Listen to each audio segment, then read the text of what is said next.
ওয়াযারু যাহিরাল ইসমি ওয়া বাতিনাহ, তোমরা গোপনে এবং প্রকাশ্যে যত রকমের গুনাহ আছে এই গুনাহগুলোকে জারু, ছাড়ো, পরিহার করো।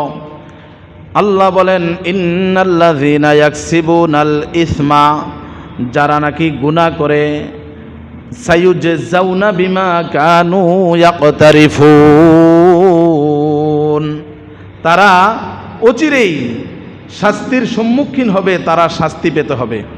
মুহতারাম হাজিরিন, সূরা আল আনআমের এই 120 নম্বর আয়াতে আল্লাহ তাআলা আমাদেরকে কি সবক দিলেন? গুনাহ ছাড়তে বললেন। বলেন, গুনাহ, গোপনের গুনাহও ছাড়তে বলেছেন, প্রকাশ্যে গুনাহ এগুলোও ছাড়তে বলেছেন। অনেক মানুষ গোপনে গুনাহ করে। গোপনে গুনাহ করে কিনা? গোপনের গুনাহ মানুষকে ধ্বংস করে দেয়। গোপনে গোপনে গুনাহ করে না, মানুষকে কি করে দেয় বলেন? আর গোপনে নেক আমল করার দরকার ছিল। আমরা গুনাহ করি গোপনে, নেক আমল করি প্রকাশ্যে, অর্থাৎ লোক দেখানো আমল। লোক দেখানো আমলের কোনো ফায়দা নাই। বলেন, লোক দেখানো আমলের কোনো ফায়দা নাই, কোনো লাভ নাই। নামাজ পড়লাম, যদি নিয়ত থাকে মানুষ আমাকে নামাজি বলুক। দান করলাম, যদি নিয়ত থাকে মানুষ আমাকে দানবীর বলুক। আমি মসজিদে টাকা দিলাম, যদি নিয়ত থাকে মানুষের কাছে সম্মান, যে মানুষ আমাকে একটু ভালো বলবে, তাইলে এই ধরনের নিয়তে কোনো আমল করে কোনো ফায়দা পাওয়া যাবে না। ফায়দা, লাভ ততটুকুই হবে যতটুকু হযরত শেখ সাদি আলাই রহমাত তিনি উদাহরণ দিয়ে আমাদেরকে বলেছেন, বুঝাইছেন যে মানুষ চাটাইয়ের ওপর যদি হাত এইভাবে চাপ দিয়ে রাখে অথবা হেলান দিয়ে কোনো চাটাইয়ে বসে থাকে, এই হাতের মধ্যে চাটাইয়ের একটা দাগ পড়ে। বিছানা, চাটাই, দাগ পড়ে কি পড়ে না বলেন? আপনি অনেকক্ষণ একটা জায়গার ওপর এইভাবে হাত দিয়ে রাখবেন, ওই জায়গার একটা ছাপ আপনার হাতে পড়বে। এই ছাপটা কিন্তু বেশিক্ষণ থাকবে না। যতক্ষণ যেখানে বসে চাপ দিয়ে রাখছেন এখান থেকে বাড়ি পর্যন্ত এই হাতের ছাপটা নিয়ে যাইতে পারবেন না। কিছুক্ষণের মধ্যেই এই হাতের যে দাগটা পড়ছে এই দাগটা শেষ হয়ে যাবে। যাবে কি না বলেন? যারা লোক দেখানো আমল করে তাদের আমলের ফায়দাটা ঠিক অতটুকুই থাকে, এরপরে এই আমলের আর কোনো ফায়দা থাকে না। এই জন্য মুমিন মুসলমান যা কিছু করবে, বলেন, মুমিন মুসলমান যা কিছু করবে, ইবাদত, আমাল, সামাজিক কাজ, ঘরের কাজ, মসজিদের কাজ, মাদ্রাসার কাজ, দেশের কাজ, যা কিছু করার সুযোগ আল্লাহ তাআলা দেয়, এই সবগুলো কাজ, সবগুলো আমল, সবগুলো ইবাদত করব যার জন্য? তিনি কে? আরো জোরে কোন? রেজা ইলাহি, আল্লাহ তাআলার সন্তুষ্টি। ইন্নামাল আমালু বিন্নিয়াত, সমস্ত আমল করলেই তুমি আমলের সওয়াব পাইবা না। আমলের সওয়াব পাওয়া না পাওয়া নির্ভর করে নিয়তের উপর। তোমার নিয়ত যদি সহি হয় আমলের সওয়াব পাবে, নিয়ত যদি সহি না হয় আমলের সওয়াব পাবে না। কথা পরিষ্কার কিনা বলেন? এই জন্য বলেন, যা কিছু করব জীবনে মানুষকে দেখানোর জন্য, সমাজকে দেখানোর জন্য, মানুষের কাছে বাহবা পাওয়ার জন্য না, আল্লাহকে রাজি খুশি করার জন্য। মুসল্লি হয়েও জাহান্নামে, নামাজি হয়েও জাহান্নামে যেতে হবে, হজ করেও জাহান্নামে যেতে হবে। হজ না, শুধু আল্লাহর রাস্তায় জীবনটা দিয়ে ফেলেছে বহু মুজাহিদ, যারা দুনিয়াতে জিহাদ কইরা জীবন দিয়া মুজাহিদ হয়েছে, ওই মুজাহিদও জাহান্নামে যেতে হবে। আল্লাহ বলবেন তুমি জাহান্নামে যাও। মুজাহিদ বলবে আমি তো জীবনটা দিয়া লাইছি আপনার জন্য, দুনিয়াতে আমার প্রাণ দিয়ে ফেলছি, জিহাদ করেছি, আমি কেন জাহান্নামে যাব? আল্লাহ বলবেন তুমি জীবন দিয়েছো আমার জন্য না, তুমি জীবন দিয়েছো তোমাকে মানুষ বীর বাহাদুর বলবে এই আশায়। তুমি জীবন দিয়েছো, সবাই তোমাকে বাহাদুর বলেছে, মুজাহিদ বলেছে, তোমার মাকসাদ, তোমার উদ্দেশ্য হাসিল হয়ে গেছে। আমার কাছে এখন পাওয়ার তোমার কিছুই নাই, তুমি সোজা এখন জাহান্নামে চলে যাও। তাইলে নিয়তের গরমিলের কারণে ভালো কাজ কইরাও জাহান্নামে যাইতে হয়, জাহান্নামে তাহলে আমাদের পহেলা নাম্বার কাজ হলো আমরা নিয়তকে পরিশুদ্ধ করে নেব। আল্লাহ তৌফিক দান করেন।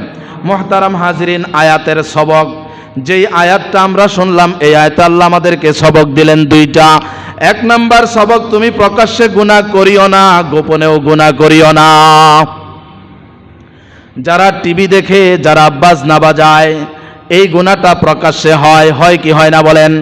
তুমি যে টিভি লাগাইলা, তুমি যদি একাকী গুনাহ করতা তাহলে একটা কথা ছিল, তুমি একা গুনাহ করেছ। কিন্তু তুমি টিভি লাগানোর কারণে তুমি এক গুনাহের পরিবেশ সৃষ্টি করে দিলা, আয়োজন তৈরি করে দিলা। তোমার দোকানে বসে, তোমার এই আয়োজনে বসে অসংখ্য অগণিত মানুষ এসে এসে টিভি দেখে আর গুনাহ হয়। মনে রাখবে, তুমি যদিও টিভি নিজে না দেখো, তোমার এখানে বসে যত মানুষ টিভি দেখবে তাদের যত গুনাহ হবে, শুধু ব্যবস্থাটা তুমি করে দেওয়ার কারণে সম পরিমাণ গুনাহ, তার দ্বিগুণ গুনাহ তোমারও হবে। এই জন্য প্রতিটি কাজ করার আগে মুমিন চিন্তা করবে, আমার এই কাজটা ঠিক না বেঠিক, এই কাজটা আল্লাহর রাজি মতো হচ্ছে না আল্লাহ তাআলার অসন্তুষ্টি অনুযায়ী হয়। এই জন্য প্রকাশ্যের কোনো গুনাহ এগুলো যেন আমরা না করি। আল্লাহ বলেন ছেড়ে দাও, গোপনের গুনাহও তোমরা ছেড়ে দাও।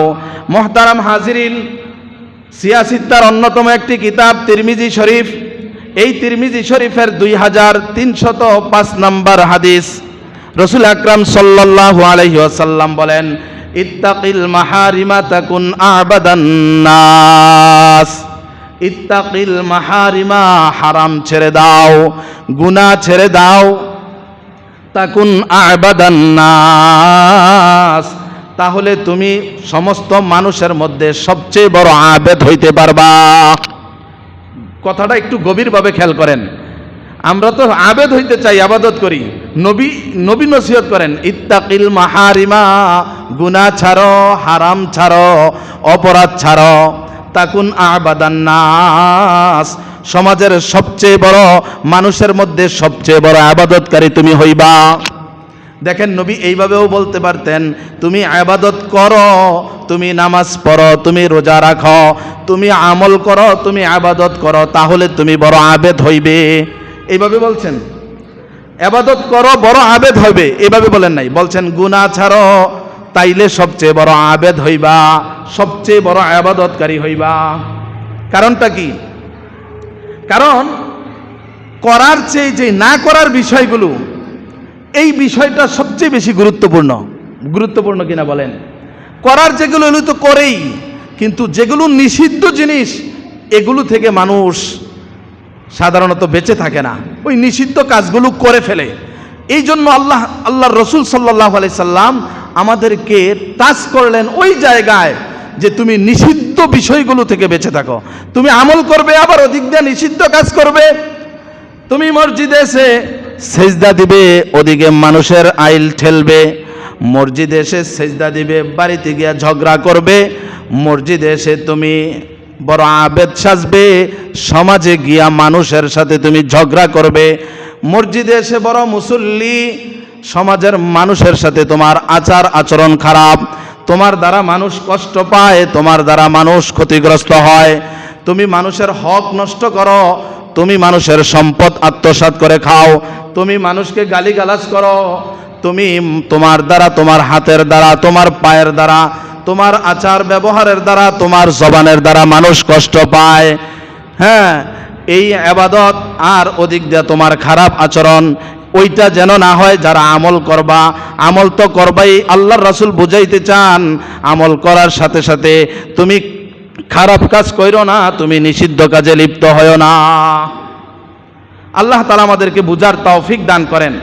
মুহতারাম হাজিরিন, গুনাহের প্রতি মানুষের আকর্ষণ থাকবেই, এটাই স্বাভাবিক। কারণ ইনসান, মানুষকে আল্লাহ তাআলা গুনাহ করার মাদ্দা এবং যোগ্যতা দিয়া দুনিয়াতে পাঠাইছেন। কথা বলেন ঠিক না বেঠিক? গুনাহ করার যোগ্যতা কে দিয়েছেন? বলেন না, কে দিয়েছেন? আল্লাহ দিয়েছেন। গুনাহ করার যোগ্যতা কেন দিলেন? এই দুনিয়াটা হলো দারুল ইমতিহান। এই দুনিয়াটা কি বলেন? দারুল ইমতিহান। এটা হলো পরীক্ষার কেন্দ্র। একজন পরীক্ষার্থী, তার স্বাধীনতা আছে, সে ভুল লেখক তার শুদ্ধ লেখক যেটাই লেখক। সেখানে মুমতাহিন যারা পরীক্ষক থাকে তারা কি তাকে বাধা দেয়? ভুল লেখলে বলে তুমি ভুল লেখো কেন? যারা সেন্টার পরীক্ষা দিছেন তারা তো জানেন কতটা হলের ভিতরে কতটা গার্ড থাকে। কেউ ভুল লেখলে তাকে বলে না ভুল লেখক কেন, কেউ শুদ্ধ লেখলে তাকেও বলে না তুমি শুদ্ধ লেখো কেন, কিছু বলতে নাই। তার মতো করে সে পরীক্ষা দিবে, তার খাতায় প্রমাণ করবে রেজাল্ট বের হলে সে ভালো দিছে না খারাপ দিয়েছে। তো আল্লাহ তাআলা যোগ্যতা দিয়া, গুনাহ করার যোগ্যতা দিয়ে দুনিয়াতে পাঠিয়েছেন। আল্লাহ পরীক্ষা করতে চান গুনাহ করার যোগ্যতা থাকা সত্ত্বেও কারা আমি আল্লাহর হুকুম মেনে গুনাহ থেকে বিরত থাকে, জাহান্নামকে ভয় করে জান্নাত পাওয়ার আশায় ইবাদত বন্দেগী করে, এটা পরীক্ষা করতে চান। লিয়াবলুয়াকুম আইয়ুকুম আহসানু আমালা। আল্লাহ বলেন তোমার জীবন কেন দিলাম, তোমার মরণ কেন বানাইলাম, কেন সৃষ্টি করলাম? আল্লাযী খালাকাল মাউতা ওয়াল হায়াতা লিয়াবলুয়াকুম আইয়ুকুম আহসানু আমালা। ও বান্দা, তোমার মরণ আমি সৃষ্টি করেছি, তোমার জীবন আমি দিয়েছি। কেন দিয়েছি জানো? লিয়াবলুয়াকুম আইয়ুকুম আহসানু আমালা। কে বেশি বেশি করে আমল করো, কে সবচেয়ে বেশি আমল করো, গুনাহ থেকে বিরত থাকো। এই পরীক্ষাটা আল্লাহ তাআলা নিতে চান। তাইলে বুঝতে পারলাম গুনাহ করার যোগ্যতা দিয়েই আল্লাহ তাআলা পাঠাইছেন। ঠিক আছে, এটা আরো পরিষ্কারভাবে বুঝেন। সুনান ইবনে মাজাহ সিয়াসিত্তার একটি অন্যতম কিতাব। এই কিতাবের 4251 নম্বর হাদিস। রাসূল আকরাম সাল্লাল্লাহু আলাইহি ওয়াসাল্লাম বলেন, কুল্লু বনি আদামা খাত্তাউন। প্রত্যেক আদম সন্তান গুনাহগার, ভুলকারী, খাত্তাউন, গুনাহ করে। আচ্ছা, একজন আছে কিনা সে বলতে পারবে এরকম মারফুত আসেনি যে সে গুনাহ করে নাই, কথা বলতে পারবে? খুব ভালো মানুষ। রাসূল আকরাম সাল্লাল্লাহু আলাইহি ওয়াসাল্লাম উনি বলেন, মা আবাদনাকা হাক্কি ইবাদাতিক। ও আল্লাহ, যেই হক আদায় করে তোমার ইবাদত করার দরকার সেই হক আমি আদায় করে ইবাদত করতে পারি না। খেয়াল করেন কথা। তাইলে আমরা সবাই গুনাহগার। নবীজিও তাই বলেন, কুল্লু বনি আদমা খাত্তাউন। প্রত্যেক বনি আদম গুনাহগার। এরপরে নবী বলেন, ওয়া খায়রুল খাত্তাইনা আত-তাওয়াবুন। গুনাহগারদের মধ্যে সবচেয়ে বড় শ্রেষ্ঠ মানুষ হলো কারা? খেয়াল করেন, সবাই গুনাহগার। নবী বলেন এই গুনাহগারদের মধ্যে শ্রেষ্ঠ হলো কারা? আত-তাওয়াবুন, যারা তওবাকারী, যারা তওবা করে। তাহলে তওবার রাস্তা আল্লাহ তাআলা দিবেন কিনা বলেন? দিবেন কিনা? যারা তওবা করবে আল্লাহ তাআলা তাদেরকে কি করে দিবেন? শর্ত হলো খাঁটি দিলে তওবা হইতে হবে। ইয়া আইয়ুহাল্লাযীনা আমানু, হে ঈমানদারগণ, তুবু ইলাল্লাহি তাওবাতান নাসুহা। হে ঈমানদারগণ, তোমরা তওবা করো ইলাল্লাহ, আল্লাহর কাছে। কার কাছে? তাওবাতান নাসুহা, আন্তরিকভাবে খাঁটি দিলে তওবা। এক নাম্বার শর্ত হলো আমি গুনাহ আর করব না, এই প্রতিজ্ঞা করতে হবে। 2 নাম্বার শর্ত হলো গুনাহটা ছেড়ে দিতে হবে।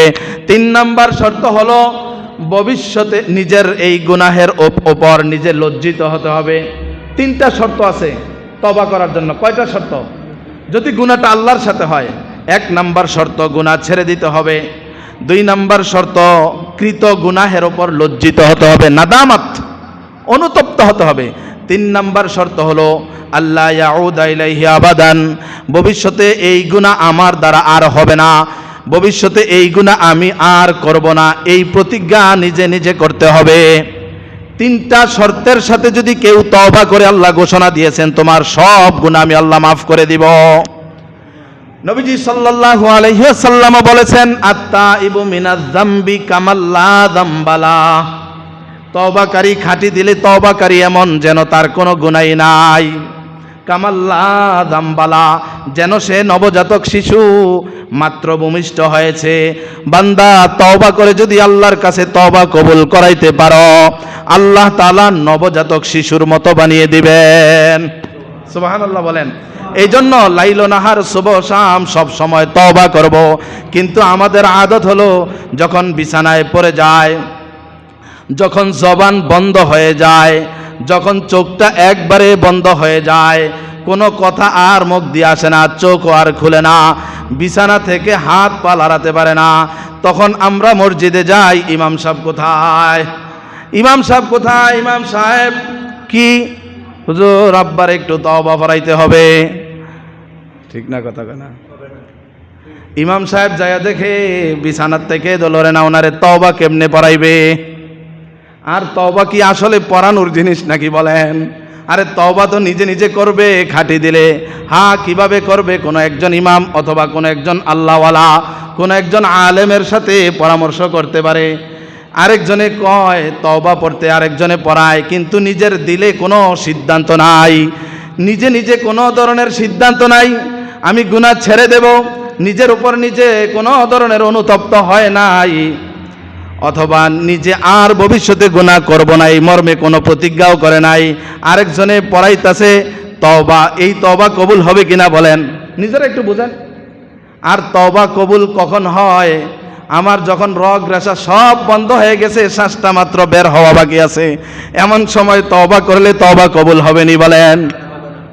তাইলে প্রতিদিন তওবা, বলেন প্রতিদিন, প্রতিদিন, প্রতিদিন, প্রতি মুহূর্তে। আর এটাই তো তওবা। আস্তাগফিরুল্লাহ, আস্তাগফিরুল্লাহ, আস্তাগফিরুল্লাহ। শিখেন, বলেন আস্তাগফিরুল্লাহ, আস্তাগফিরুল্লাহ, আস্তাগফিরুল্লাহ, আস্তাগফিরুল্লাহ। আল্লাহ আমাকে ক্ষমা করে দাও, আল্লাহ আমি গুনাহগার, আমাকে মাফ করে দাও। তওবা কিনা বলেন? নিজে সিদ্ধান্ত। আর তওবাতু মানাহু লুটনা, তওবার অর্থ হলো ফিরে আসা, প্রত্যাবর্তন করা, আউদ করনা, ফিরে আসা। কার দিকে? আল্লাহর দিকে। আমি তওবা করলাম, আগের মতোই রইলাম, এই তওবার কোনো অর্থ নাই। যাই হোক মুহতারাম হাজিরিন, রাসূল সাল্লাল্লাহু আলাইহি সাল্লাম বলেন সমস্ত মানুষ গুনাহগার, আদম সন্তান গুনাহ করবেই, যোগ্যতা দিয়েছেন কে? কিন্তু এই গুনাহগারদের মধ্যে শ্রেষ্ঠ হলো সে যে নাকি তওবা করে, যে নাকি কি করে বলেন? তওবা করে। আরো চমৎকার হাদিস শোনেন, সহিহ মুসলিম, বুখারী শরীফের পরেই যেই কিতাবটা সারা দুনিয়ার সমস্ত মুহাদ্দিসিনে কেরাম মূল্যায়ন করে থাকেন, মুসলিম শরীফের 6858 নম্বর রওয়ায়াত, নবীজি সাল্লাল্লাহু আলাইহি সাল্লাম বলেন, হযরত আবু হুরায়রা রাদিয়াল্লাহু তাআলা আনহু হাদিসটি বর্ণনা করেছেন। নবীজি বলেন, ওয়াল্লাযী নাফসি বিয়াদিহি, আমি মুহাম্মদের জান, আমি মুহাম্মদের প্রাণ যেই সত্তার উপর, সেই সত্তার শপথ করে আমি মুহাম্মদ বলতেছি, লাউলাম তুযনিবু, হে দুনিয়ার মানুষ, যদি তোমরা গুনাহ না করতে, যদি তোমরা অপরাধ না করতে, গুনাহ যদি তোমরা না করতা, তাহলে লা যাহাবাল্লাহু বিকুম, আল্লাহ তোমাদেরকে ধ্বংস করে দিতেন। মুসলিম শরীফের হাদিস নাম্বারটা সব বলে দিলাম, 6858। নবীজি বলেন, আল্লাহর শপথ করে বলছি, যদি তোমরা অপরাধ না করতে, গুনাহ না করতে, তাহলে আমি তোমাদেরকে ধ্বংস করে দিতাম। দুনিয়াতে এরকম বান্দা আমার দরকার নাই। ওয়ালা জাআ বিকৌমিন, এমন এক সম্প্রদায় সৃষ্টি করতাম আমি আল্লাহ, যদি তোমরা গুনাহ না করতা, ইউযনিবুনা, যেই জাতি গুনাহ করবে, যেই জাতি গুনাহ করবে, ফায়াস্তাগফিরুন আল্লাহ, গুনাহ করার উপর গুনার উপর স্থির থাকবে না, ফায়াস্তাগফিরুন আল্লাহ, আল্লাহর কাছে ইস্তেগফার করবে, ক্ষমা চাইবে, ফায়াগফিরু লাহুম, আল্লাহ তাআলা মাফ করে দিবেন। তাইলে এই হাদিস থেকে কি শিখলাম? গুনাহ তো সবাই করবেই, আল্লাহ বলেন যে গুনাহ করবে, নবীও বলেন শপথ করে, হ্যাঁ গুনাহ না করলে তো ওই জাতিকেও আল্লাহ রাখতেন না। আল্লাহ এমন এক জাতি আনতেন যারা অপরাধ করবে, গুনাহ করবে, এরপরে আল্লাহর কাছে মাফ চাইবে। তাহলে আল্লাহ তাআলা বান্দার কাছে যেই জিনিসটা চান, বান্দা গুনাহ করে ফেলেছ, শয়তানের ধোকায় পড়ে, নফসের ধোকায় পড়ে গুনাহ করে ফেলেছ, গুনার উপর স্থির থেকো না, ফিরে আসো, তওবা করো, আমি আল্লাহর কাছে মাফ চাও, আমি আল্লাহ মাফ করে দিব। সুবহানাল্লাহ বলেন। কিন্তু মাফ তো আমরা চাই না, ওই যে গুনাহের উপর বরকরার, সব সময় গুনাহ, লাইল নাহার শুভ শাম সব সময় গুনাহ, এইটা তো আল্লাহ পছন্দ করেন না। গুনাহ হয়ে গেছে, এখন মাফ চাও, আল্লাহ তাআলা মাফ করে দিবেন। সুবহানাল্লাহ বলেন। যেহেতু গুনাহ করার যোগ্যতা কে দিয়েছেন? কে দিয়েছেন বলেন? আল্লাহ তাআলা দিয়েছেন। এই জন্য আল্লাহ তাআলা গুনাহ থেকে বাঁচার উপায়ও আমাদেরকে বলে দিয়েছেন। গুনাহ করার যোগ্যতা কে দিয়েছেন? এখন ওষুধ দিতে হবে না? রোগ যদি আল্লাহ দেন, শেফা করেন কে? গুনাহ করার যোগ্যতা কে দিয়েছেন? সেই আল্লাহ। যেহেতু পরীক্ষার কেন্দ্র, এজন্য আল্লাহ তাআলা ফাঁস করার পদ্ধতি বলে দিয়েছেন। গুনাহ যেন না হয়, গুনাহ থেকে বাঁচার উপায়ও তিনি বলে দিয়েছেন। আমি আপনাদের সামনে গুনাহ থেকে বাঁচার 5টা উপায় তুলে ধরব। কয়টা উপায়? মনোযোগ দিয়ে শুনবেন তো। প্রথম কথা হলো, 2টা টার্গেট নিয়ে আমাদেরকে আমাদের এই দুনিয়ার হায়াতটা কাটাইতে হবে। কয়টা টার্গেট বলেন? কয় টার্গেট? নম্বর 1, কোনো গুনাহ যেন না হয়। বলেন 1 নাম্বার কি? কোনো গুনাহ যেন না হয়, না চোখের দ্বারা, না দেমাগের দ্বারা, না জবানের দ্বারা, না কানের দ্বারা, না হাতের দ্বারা, না লজ্জাস্থানের দ্বারা, না মোবাইলের দ্বারা, কোনো কারণে যেন কোনো গুনাহ না হয়। গুনাহ হয় তো এগুলো দিয়া নাকি? গুনাহ হওয়ার বিষয় তো এগুলো, ঠিক আছে? জবানটারে নিয়ন্ত্রণ করি, অনেক গুনাহ থেকে বেঁচে যাব। চোখটারে হেফাজত করি, অনেক গুনাহ থেকে বেঁচে যাব। কানটাকে হেফাজত করি, অনেক গুনাহ থেকে বেঁচে যাব। কুখেয়ালাত, বদ খেয়ালাত থেকে জবান দেমাগকে হেফাজত করি, অনেক গুনাহ থেকে বেঁচে যাব। অঙ্গ প্রত্যঙ্গ যতটা আছে শরীরে, এইগুলো আমানত দিয়েছেন আল্লাহ। কে আমানত দিয়েছেন বলেন? আমি যদি আপনার কাছে 10,000 টাকা আমানত রাখি, 1 লক্ষ টাকা আমানত রাখি, আমার এই আমানতের টাকা আমার অনুমতি ছাড়া আপনি কি কোথাও ব্যবহার করতে পারবেন? পারবেননি বলেন? শরীয়তে জায়েজ আছেনি? জায়েজ নাই। চোখ আমার কাছে আল্লাহর দেওয়া আমানত, জবান আমার কাছে আল্লাহর দেওয়া আমানত, হাত আমার কাছে আল্লাহর দেওয়া আমানত। এমনিভাবে প্রত্যেকটা অঙ্গ প্রত্যঙ্গ আল্লাহর দেওয়া আমানত, তিনি আমার কাছে আমানত রেখেছেন। এইগুলোর হিসাব নিবেন আল্লাহ তাআলা। হিসাব নিবেন কিনা আল্লাহ তাআলা বলেন? হিসাব নিবেন। তো যেহেতু আমানত, এখন এইগুলো আমি আল্লাহ তাআলার হুকুম ছাড়া অন্য কোনো কাজে ব্যবহার করতে পারবো না। এখন চোখ দিয়ে যে আমি মোবাইলে গুনাহ করি, টিভি দেখি, মোবাইলে খারাপ সিনেমা ইত্যাদি কিছু দেখি, এটা খেয়ানত হচ্ছে কিনা বলেন? জবান দিয়ে যে গালিগালাজ করি, ঝগড়াঝাটি করি, জবানের গুনাহ হচ্ছে, খেয়ানত হচ্ছে। কান দিয়া গান শুনি, এটা গুনাহ হচ্ছে, কানের খেয়ানত হচ্ছে।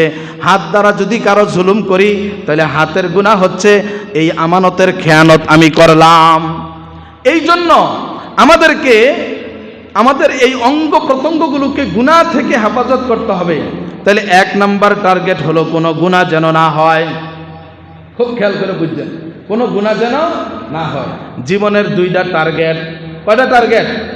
আমার জীবন আমি বছর করতেছি, আমি দিন দিন মৌতের দিকে এগিয়ে যাচ্ছি, আমি দিন দিন কবরের দিকে এগিয়ে যাচ্ছি, আমি দিন দিন আখিরাতের সফরে আমি এগিয়ে যাচ্ছি। আমার এই জীবন চলতেছে, এটা স্থায়ী জীবন নয়, আমি এই দুনিয়ায় সব সময় থাকবো না। এই জীবনে চলার পথে 2টা টার্গেট। 1 নাম্বার হলো কোনো গুনাহ যেন না হয়, 2 নাম্বার হলো কোনো নেক আমল যেন ছুটে না যায়। কোনো নেক আমল যেন, চাই সেটা ছোট হোক, ছুটে না যায়। কোনো নেক আমল যেন ছুটে না যায়। মুহতারাম হাজিরিন, গুনাহ থেকে বাঁচার 5টা আমল। কয়টা আমল? প্রথম আমল, গুনাহ থেকে বাঁচার 5টা আমলের মধ্যে প্রথম আমল হলো, মনের মধ্যে যখন কোনো গুনাহ করার ইচ্ছা জাগে, নফস যদি গুনাহ করতে মন চায়, নফস চাইতেছে গুনাহ করতে, কথা বুঝছেননি?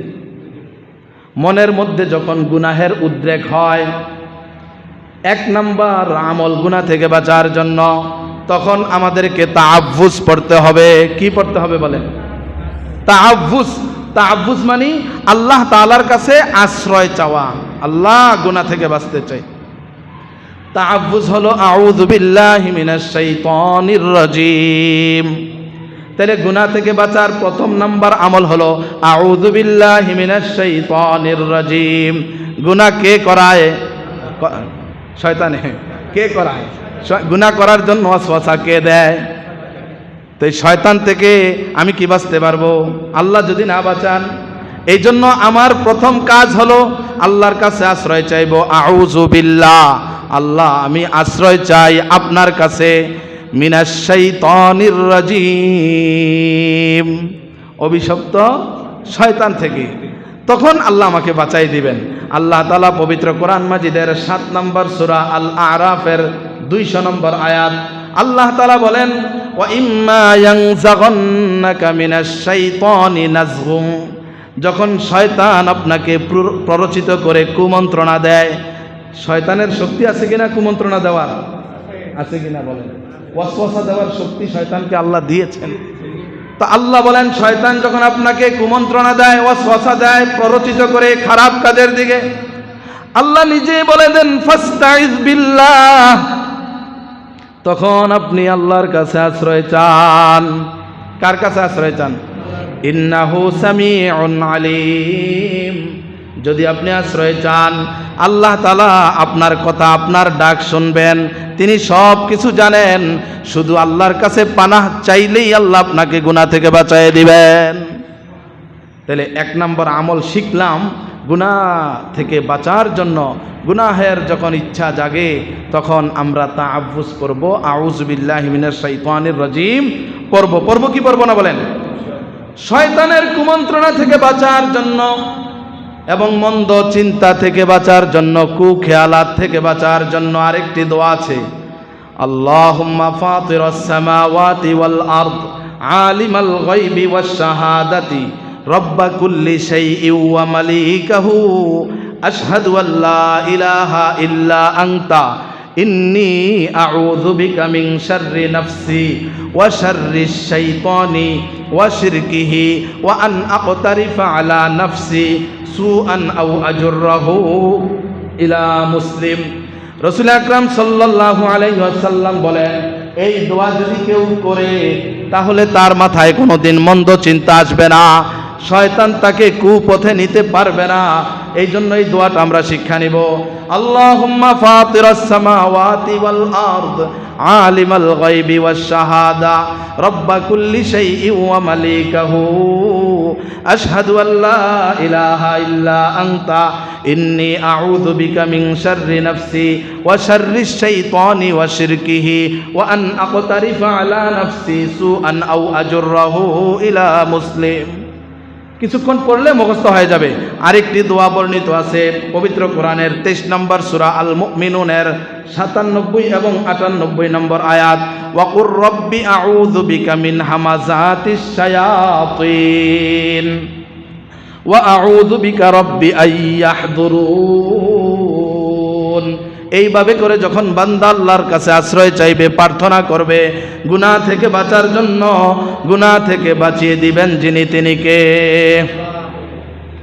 গুনাহ হয় কেউ, অনেকে তো গুনাহ কইরাও বোঝে না যে সে গুনাহ করে। এখন এই ইন্টারনেটের যুগ, ভার্চুয়াল যুগ, ভার্চুয়াল গুনাহ, ইন্টারনেটের গুনাহ, মোবাইলের গুনাহ বেশি হয়। যেই জমানায় যেইভাবে গুনাহ হয় আর কি। আগের জমানায় একভাবে গুনাহ হইতো, এখন যেইভাবে গুনাহ হয় আগের যুগে এইভাবে গুনাহ হইতো না।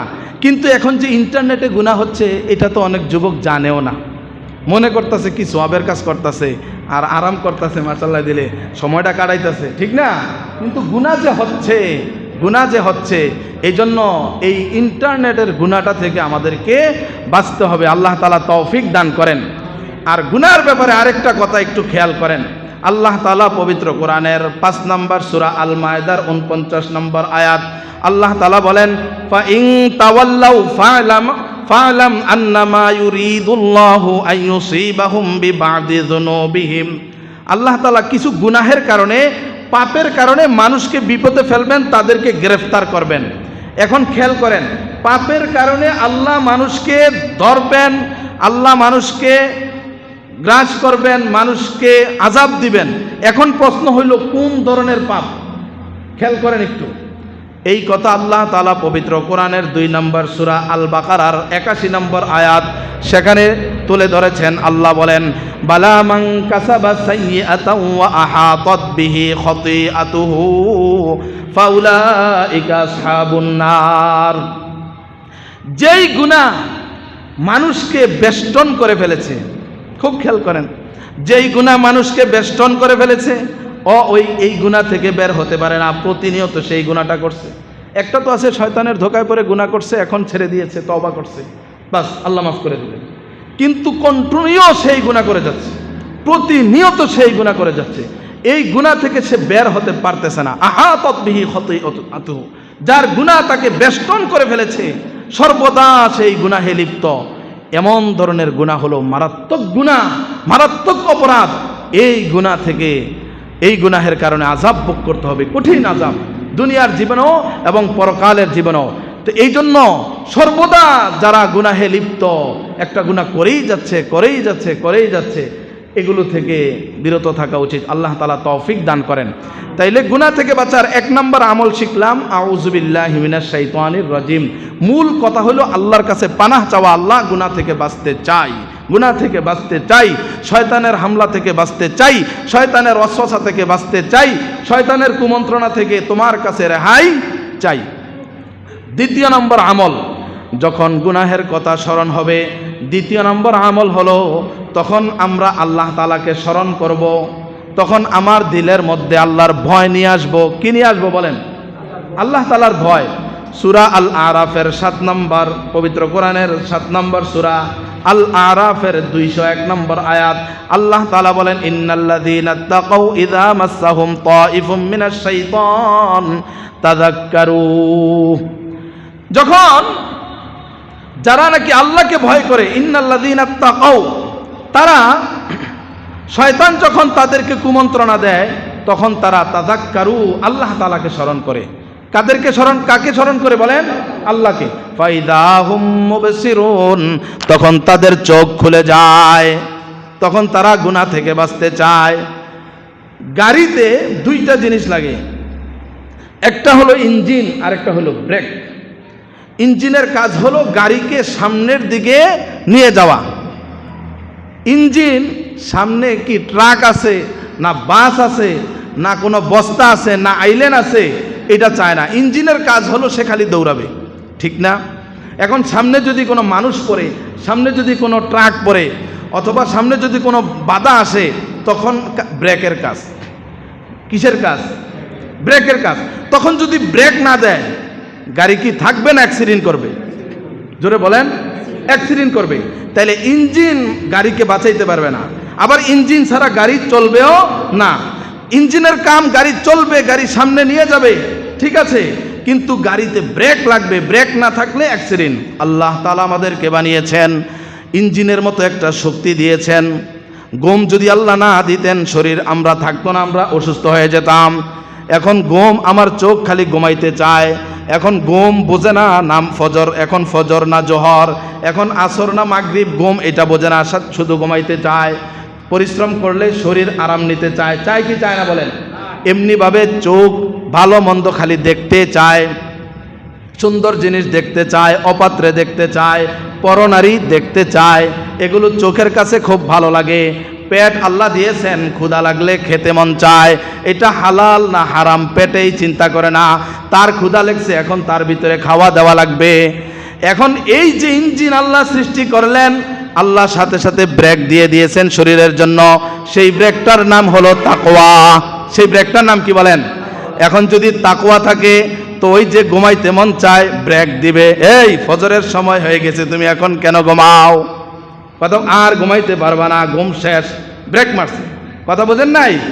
এখন পেট ক্ষুধা লাগছে, খেতে মন চায়, এখন সামনে হারাম বস্তু আছে, হালালও আছে, মানুষের টাকা, অন্যের টাকা, হারাম খাবার, এখন পেট তো খাইতে মন চায়, এখন যদি তাকওয়া নামক ব্রেকটা থাকে তো ব্রেক দিবে, এই বেটা তুই হারাম খাবি কেমনে, ঠিক না? এই জন্য তাকওয়ার ব্রেক যদি জীবনে অর্জন না করি তাহলে আমাদের জাহান্নাম ছাড়া আর উপায় নাই। মুহতারাম হাজিরিন, এই জন্য যখন গুনাহের চিন্তা মাথায় আসবে তখন আমরা তিনটা বিষয় আমাদের মাথায় নিয়ে নিব।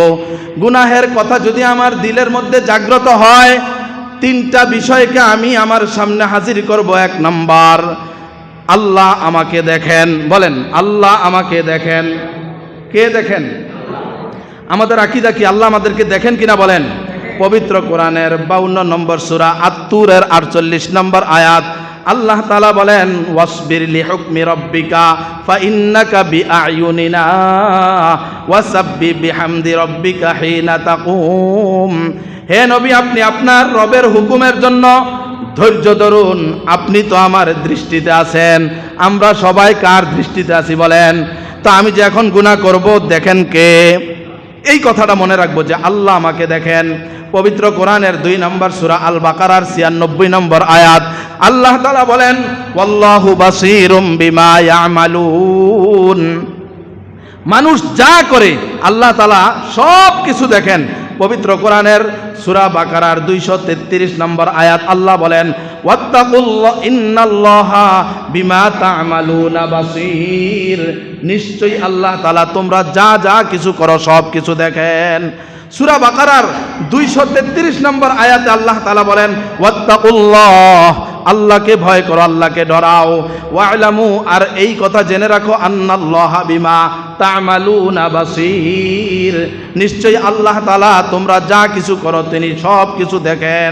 তাইলে 1 নম্বর বিষয় আমি মনে রাখবো সব সময় যে আল্লাহ আমাকে দেখেন। আল্লাহ আমাকে দেখেন। দুনিয়াতে পুলিশ দেখে না মানুষ অপরাধ করে, দুনিয়াতে মালিক দেখে না মানুষ চুরি করে, করে কি করে না বলেন? কিন্তু এমন কোন জায়গা আসেনি আমার জন্য দুনিয়ার মধ্যে, হ্যাঁ, রাত হোক আর দিন হোক, আলো হোক আর অন্ধকার হোক, যে এই জায়গায় আমি কাজ করব আর আমার মালিক আল্লাহ দেখবেন না।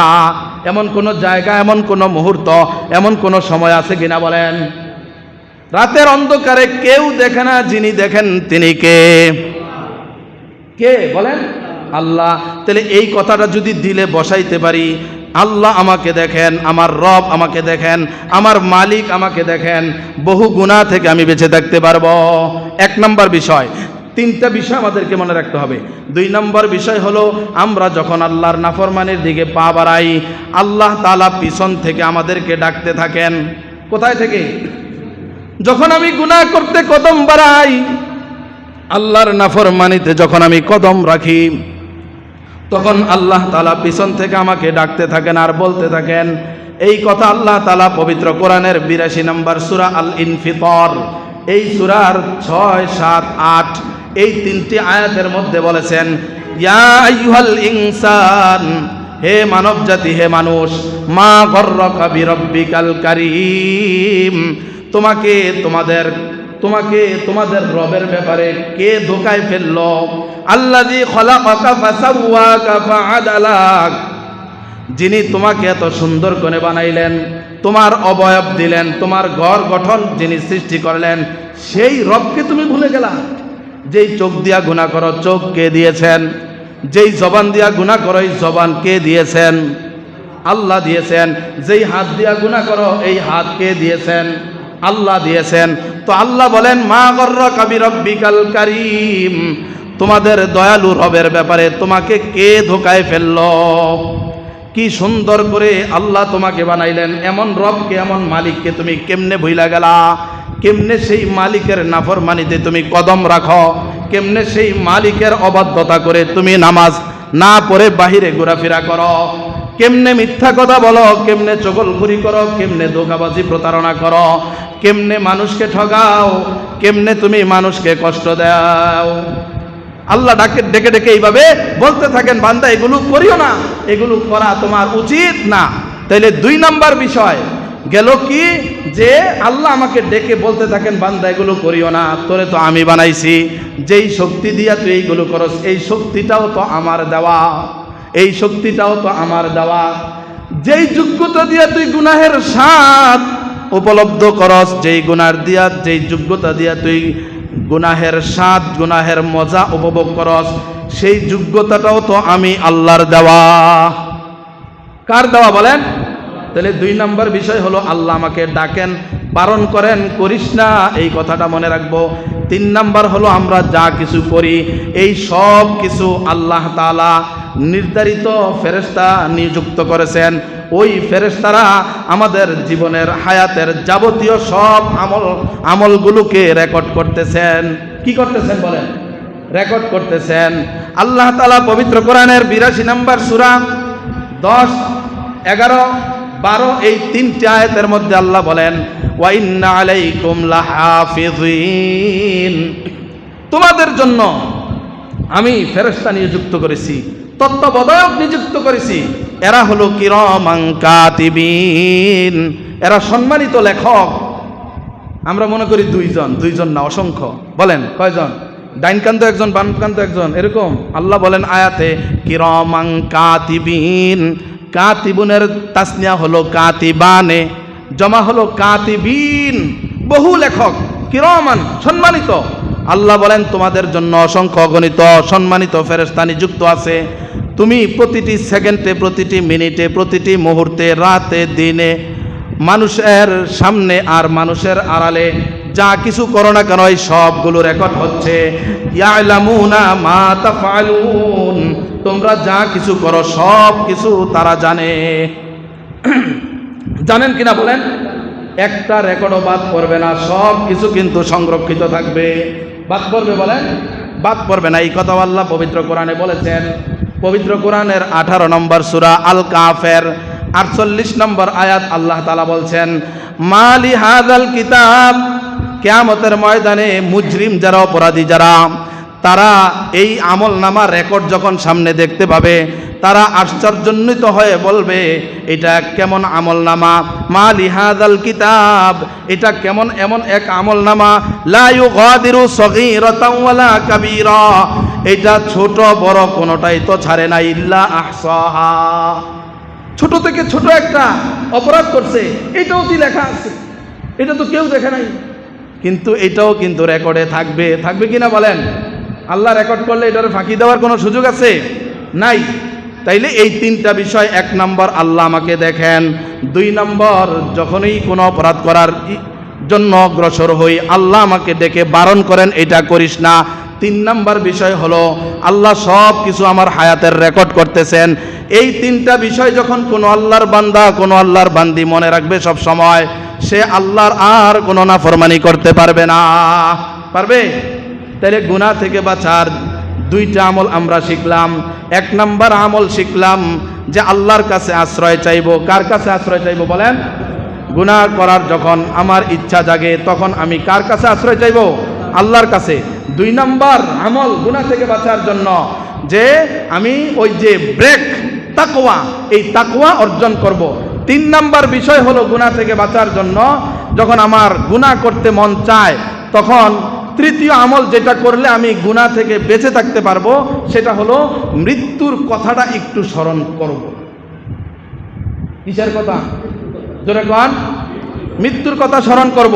আল্লাহ তাআলা পবিত্র কোরআনের 3 নম্বর সূরা আল ইমরানের 185 নম্বর আয়াত রব্বুল আলামিন বলেন, কুল্লু নাফসিন যায়িকাতুল মাউত, প্রতিটি ব্যক্তিকে, প্রতিটি মানুষকে মরণের স্বাদ ভোগ করতে হবে।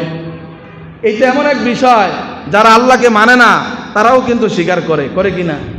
আল্লাহকে মানে না, রসুলকে মানে না, কিয়ামতকে মানে না, কোরআনকে মানে না, আখিরাতকে মানে না, তাকদীরকে মানে না, কিন্তু মৌতকে মানে। উপায় নাই তো। দেখতে আছে বাবা নাই, দাদা নাই, পরদাদা নাই, ফেরাউন নাই, নমরুদ নাই, হামান নাই, সব শেষ আছে। সুতরাং এইটারে আর অবিশ্বাস করে লাভ নাই। এই বিষয়ে আমরা মুসলমানদের সাথে একমত। বলেন, এই বিষয়ে আমরা মুসলমানদের সাথে, অন্য সব বিষয়ে দ্বিমত, মরণের ব্যাপারে সারা দুনিয়া একমত। এটাই আল্লাহ বলছেন, কুল্লু নাফসিন যায়িকাতুল মাউত, প্রত্যেকটি ব্যক্তিকে মরণের স্বাদ ভোগ করতে হবে। আল্লাহ বলেন, ওয়া ইন্নামা তুওয়াফাউনা উজুরাকুম, তোমাদের উজরত দেওয়া হবে মরলে পরে। মরণের পরে প্রতিদান দিবেন। মরণের পরে ইয়াউমাল কিয়ামা, কিয়ামতের দিন। কোন দিন প্রতিদান দিবেন? কোন দিন বলেন? তাহলে দুনিয়াতে দিবেন না পরকালে দিবেন? পরকালে দিবেন। আল্লাহ বলেন ফামাং যুহজিহা আনিন নার, যখন প্রতিদান দেওয়া হবে, উজরত দেওয়া হবে, উজরত পাইয়া যারা কিয়ামতের ময়দানে যুহজিহা আনিন নার, জাহান্নাম থেকে নিষ্কৃতি পেল, জাহান্নাম থেকে মুক্তি পেল, ওয়া উদখিলাল জান্নাত, এবং জান্নাতে প্রবেশ করতে পারলো, রব্বুল আলামিন বলেন ফাকাদ ফাজ, সেই হলো সফল কাম, সেই হলো কি সফল। তাহলে কে সফল বলেন? জাহান্নাম থেকে যে বাঁচতে পারলো আর যে জান্নাতে যেতে পারলো। এই জন্য কোন আমল করলে জাহান্নাম থেকে বাঁচা যায়, কোন আমল করলে জান্নাতে যাওয়া যায়, সেই আমলগুলো আমাদেরকে করা দরকার, তবেই প্রকৃত আমরা সফল হইতে পারবো। এরপরে আল্লাহ বলেন ওয়ামাল হায়াতুদ দুনিয়া ইল্লা মাতাউল গুরুর, নির্ধারিত সময়ে জান কবজ হবে। আর এই যে দুনিয়াটা, ওয়ামাল হায়াতুদ দুনিয়া, এই দুনিয়াটা আল্লাহ বলেন দুনিয়া, দুনিয়া আল্লাহর কাছে একটা মাছির ডানা আছে না? মাছি চিনেননি? আমের মৌসুমে অথবা ফল ফাকড়ার মৌসুমে মাছি আইসা বসে, এই মাছির মধ্যে যেই ডানাটা আছে এটা কয় কোটি দাম? কন্যাকা কোনো দাম আছে নি? আপনি কয়টি দিয়ে কিনবেন? এটা মাছির ডানা, আর মাছিটাই দিয়ে দিলাম, পুরা মাছি, ডানা দরকার নাই। মাছির কোনো দাম আছে নি? আল্লাহ বলেন মাছি না তো, মাছির ডানা পরিমাণও কোনো মূল্য আল্লাহর কাছে এই দুনিয়াটার নাই। এই দুনিয়াটার জন্যই আমরা এত পেরেশান। আল্লাহ বলেন এই দুনিয়া তো মাতাউল গুরুর, এটা তো ধোঁকা, এটা হলো প্রতারণা। এই দুনিয়ায় তোমাকে তোমার জান্নাত থেকে বঞ্চিত করবে, তোমাকে জাহান্নামে নিয়ে যাবে। এই জন্য আল্লাহ বলছেন মরণকে স্মরণ করো, গুনাহ থেকে বাঁচতে পারবা। এবং আরো পরিষ্কার করে বলছেন পবিত্র কোরআনের 4 নম্বর সূরা আন-নিসার 78 নম্বর আয়াত, আল্লাহ বলেন যে ফাইজা জাআ আজালুহুম, যখন সময় হয়ে যাবে যাওয়ার, জান কবজের, লা ইস্তাখিরুনা সাআতা ওয়ালা ইস্তাকদিমুন, এক মুহূর্তে আগেও জান কবজ করা হবে না, এবং এক সেকেন্ড, এক মুহূর্ত বিলম্বেও তোমার জান কবজ করা হবে না, যথারীতি নির্ধারিত সময় তোমার জান কবজ করা হবে। মৌত এমন এক জিনিস। শুধু তাই নয়, আল্লাহ বলছেন সূরা নিসার 78 নম্বর আয়াত, আল্লাহ আরো বলেন যে মৃত্যু থেকে তুমি পালিয়েও থাকতে পারবে না, যাইবা কই? আইনামা তাকুনু ইউদ্রিকুমুল মাউত, যেখানেই যাবে তোমাকে মৌত সেখানেই তোমাকে ধরবে। ওয়ালাউ কুনতুম ফি বুরুজিম মুশাইয়াদা, কোথায় গিয়ে তুমি পলায়ন করবে? গ্লাসের ভিতরে, পাথরের ভিতরে, কোন জায়গায় যায় লুকাইবা? লুকানোর জায়গা আছে? লুকানোর জায়গা নাই। যদি থাকতো নমরুদ এখনো থাকতো, যদি মৌত থেকে পালিয়ে থাকা যেত ফেরাউন এখনো থাকতো, সাদ্দাত এখনো থাকতো। থাকতো কি থাকতো না বলেন? কিন্তু পালানোর সুযোগ নাই। শুধু এটাই নয়, আল্লাহ তাআলা নিজে তার হাবিব সাল্লাল্লাহু আলাইহি সাল্লামকে, আমাদের নবীজি সাল্লাল্লাহু আলাইহি সাল্লামকে মৌতের কথা স্মরণ করাইয়া বলছেন, নবী আপনাকেও তো মরতে হবে, আপনাকেও তো চলে যেতে হবে। নবী আছেন না গেছেন? নবীজি আছেন না চলে গেছেন? চলে গেছেন।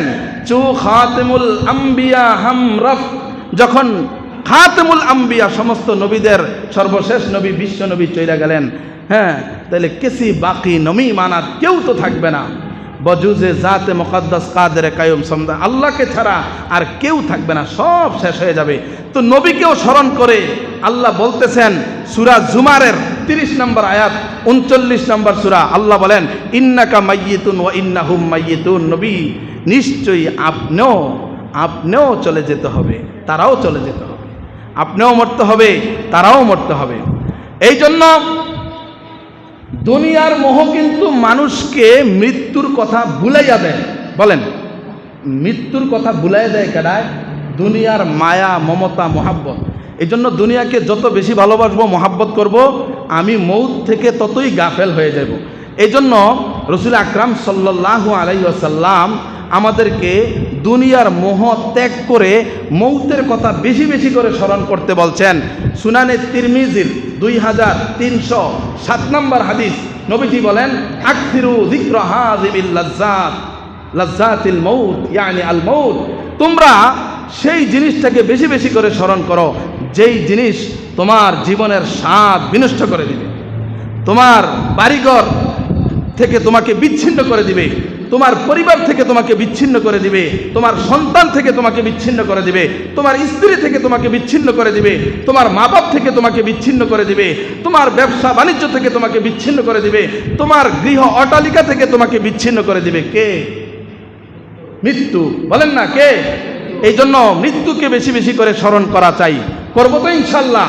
তাহলে মৌত এমন এক আমল, যেই আমলের দ্বারা মানুষ গুনাহ থেকে বাঁচতে পারে। বলেন কিসের থেকে বাঁচতে পারে? গুনাহ থেকে। তাহলে গুনাহ থেকে বাঁচার 3টা আমল শিখলাম।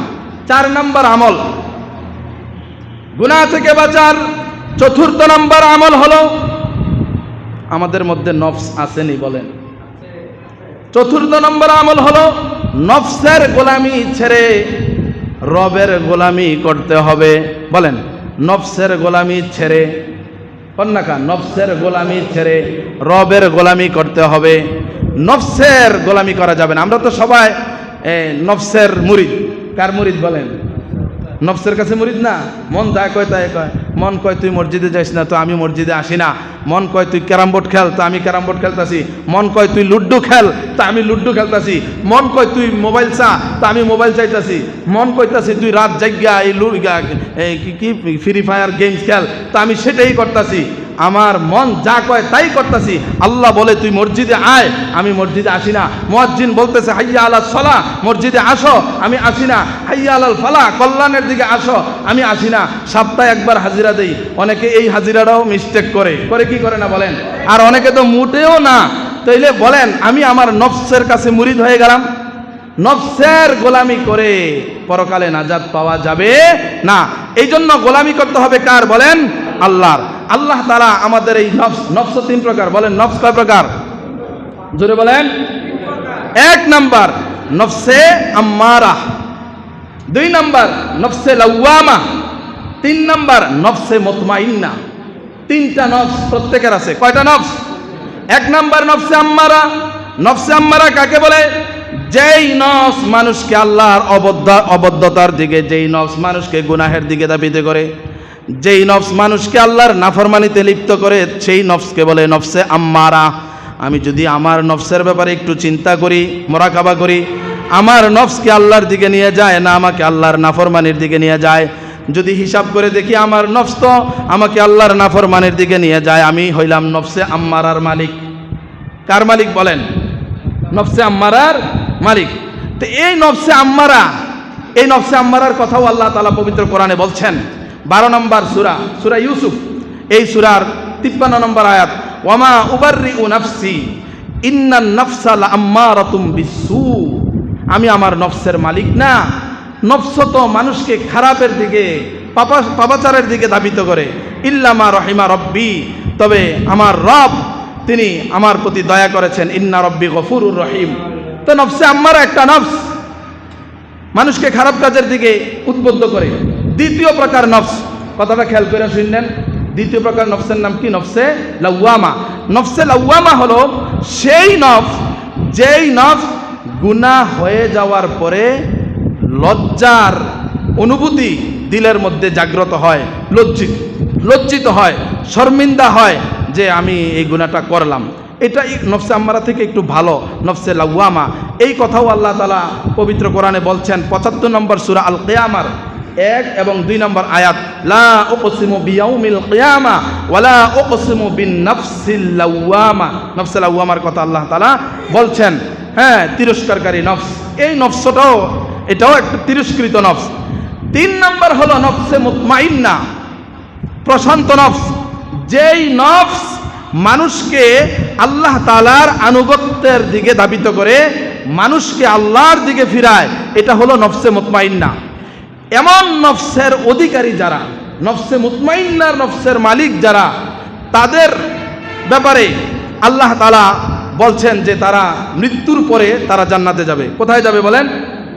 পবিত্র কোরআনের 89 নম্বর সূরা আল ফাজরের 27, 28, 29, 30 এই 4টি আয়াতে আল্লাহ তাআলা বলছেন, ইয়া আইয়াতুহান নাফসুল মুতমাইন্নাহ ইরজিই ইলা রাব্বিকি রাদিয়াতাম মারদিয়া ফাদখুলি ফি ইবাদি ওয়াদখুলি জান্নাতি। হে প্রশান্ত চিত্ত, হ্যাঁ, তুমি নিজের রবের দিকে, ইলা রব্বিকি, রবের দিকে এমনভাবে আসো যে তুমি সন্তুষ্ট, হ্যাঁ, এবং আল্লাহ তাআলা তিনিও তোমার প্রতি সন্তুষ্ট। এমন নফসের মালিক যারা হবে তাদেরকে সুসংবাদ দিয়ে আল্লাহ তাআলা পবিত্র কোরআনের সূরা আন-নাজিয়াতের 40 এবং 41 নম্বর আয়াতে বলছেন, ওয়া আম্মা মান খাফা মাকামা রাব্বিহি ওয়া নাহান নাফসা আনিল হাওয়া ফাইনাল জান্নাতা হিয়াল মাওয়া।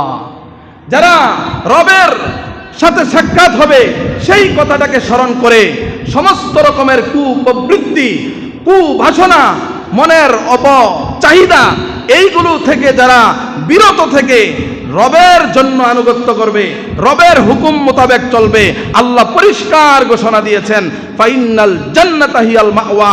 এমন নফসের মালিক যারা, তাদের জন্যই আমি জান্নাতকে বরাদ্দ করেছি। সুবহানাল্লাহ। 5 নম্বর আমল, হুজুর এখনই চলে আসবেন ইনশাআল্লাহ। 5 নম্বর আমল বলে আমরা আলোচনা আমি শেষ করে দেব। গুনাহ থেকে বাঁচার 5ম আমল হলো গুনাহের যেই উপকরণগুলো আছে। গুনাহ তো মানুষ এমনি এমনি করে না, বিশেষ করে এখন তো গুনাহ করতে অনেক কিছু লাগে। লাগে কি লাগে না বলেন? গুনাহের আসবাব আছে কিনা বলেন? যেমন নাটক একটা দেখলো, এটা তো একটা গুনাহের আসবাব। যেই জিনিসটা দিয়ে দেখলো আর যেই সময়টা লাগে নষ্ট দেখলো, তো গুনাহের আসবাব নাটক, সিনেমা, অশ্লীলতা, এরপরে গল্প, উপন্যাসের এবং কিছু সাইট আছে বা কিছু ওই যে ব্লগ আছে, এগুলোতে ঢুকে ঢুকে মানুষ খারাপ লেখালেখি ইত্যাদি করা, এই সমস্ত উপকরণ থেকে বেঁচে থাকতে হবে। লুড্ডু এটা একটা উপকরণ গুনাহের, কথা কয় না কা। ক্যারাম বোর্ডের যেই এটারে কি কয়, বাসকনি কয়, এটা একটা উপকরণ, এটা থেকে বেঁচে থাকতে হবে। টিভি এটা একটা উপকরণ, এটা থেকে বেঁচে থাকতে হবে। মোবাইল দিয়ে যদি গুনাহ হয় তো মোবাইলটা থেকে বেঁচে থাকতে হবে। হ্যাঁ, এরপরে ওই যে তাস, কথা কয় না কা, তাস খেলে না, হ্যাঁ, এইগুলো থেকে বেঁচে থাকতে হবে। তাহলে বলেন গুনাহের আসবাব যেগুলো, এই সবগুলো থেকে আমাদেরকে বেঁচে থাকতে হবে। তাহলে গুনাহ থেকে বাঁচার 5টা উপায় আমরা শুনলাম। আল্লাহ তাআলা আমল করার তৌফিক দান করেন। সর্বশেষ হুজুর আস্তে আস্তে 2-1টা কথা বলে ফেলি, এরপরও মোহতারাম হাজিরিন, গুনাহ যদি হইয়াও যায় তাহলে মোচনের ব্যবস্থাও কিন্তু আল্লাহ তাআলা আমাদেরকে দিয়ে দিয়েছেন। গুনাহ হইয়া গেলে কি আমলের দ্বারা গুনাহ মাফ হয়? 1 নাম্বার অজু। বলেন অজু, অজুর দ্বারা গুনাহ মাফ হয়। সুবহানাল্লাহ বলেন। অজুর দ্বারা কি মাফ হয়? গুনাহ মাফ হয়। এই অজুটা আমরা খুব ভালোভাবে করব, খুব ভালোভাবে অজু কইরা 2 রাকাত নামাজ, এই 2 রাকাত নামাজ পড়লে আমাদের গুনাহ মাফ হবে। 5 ওয়াক্ত নামাজ যদি আমরা পড়ি, এই 5 ওয়াক্ত নামাজের দ্বারাও আমাদের গুনাহ মাফ হয়ে যাবে। নবীজি বলছেন যে আরাইতুম লাউ আন্না নাহরান বিবাবি আহাদিকুম, তোমাদের বাড়ির সামনে যদি কোনো নহর থাকে, পুকুর থাকে, হ্যাঁ, নদী থাকে, এখানে যদি কেউ 5 বার গোসল করে, ময়লা থাকবে? সাহাবীরা বলছেন না। নবীজি বলেন ফাযালিকা মিসলুস সালাওয়াতিল খামস, এই হলো 5 ওয়াক্ত নামাজের উদাহরণ। ইয়ামহুল্লাহু বিহিল খাতায়া, এই নামাজের দ্বারা আল্লাহ গুনাহ মাফ করে দিবেন। তাহলে অজুর দ্বারা গুনাহ মাফ হয়, অজু করে নামাজ পড়লে গুনাহ মাফ হয়। তারপরে আপনার এই কি করলে মাফ হয়? নামাজ পড়লে গুনাহ মাফ হয়। 1 জুমা থেকে আরেক জুমা পর্যন্ত নামাজ পড়লে গুনাহ মাফ হয়ে যায়।